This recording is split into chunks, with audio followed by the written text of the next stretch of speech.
xalaat leen ak taar bii yépp mu laal leen, mu laal seen loxo, mu bës seen loxo, mu teg loxoom ci lexu xale bi wala ci boppu xale bi.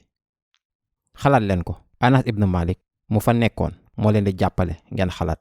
mu ni mësuma laal li gën a nooy soie loxo yonent bi sallallahu alayhi wa sallam. wala masastu xazan wala xariiran wala shay'an, dara ci lu ma laal sama àdduna moo gën a nooy, gën a partaar, gën a neex loxo rasulullah sallallahu alayhi wa sallam. mën ngeen a wax ni dafay ëppal. déglu leen lii.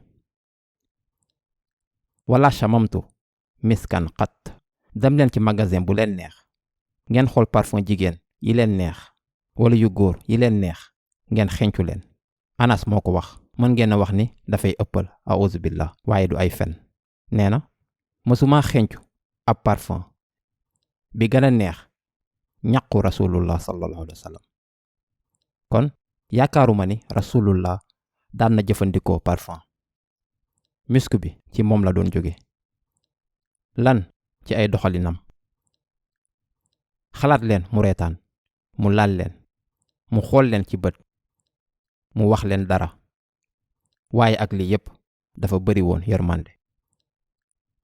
du leen sonal ci dara, du yuuxu seen kaw, du leen dóor, du wax mukk saxaabaam yi ayca dóor leen ko.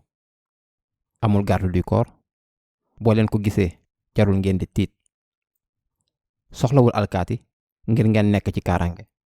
boo leen ko gisee ngeen xam ne am ngeen kaaraange bu solu tënu bi sax. kooku mooy rasulullah sallallahu alayhi wa sallam.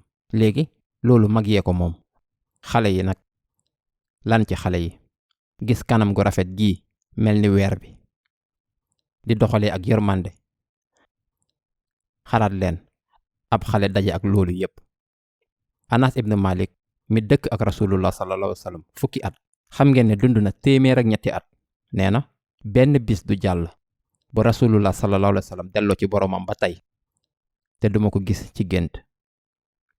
te bis bu ne ma jooy su ma xalaatee kanamam. lii moo ndono bi la yonent bi sallallahu alayhi wa sallam bàyyil.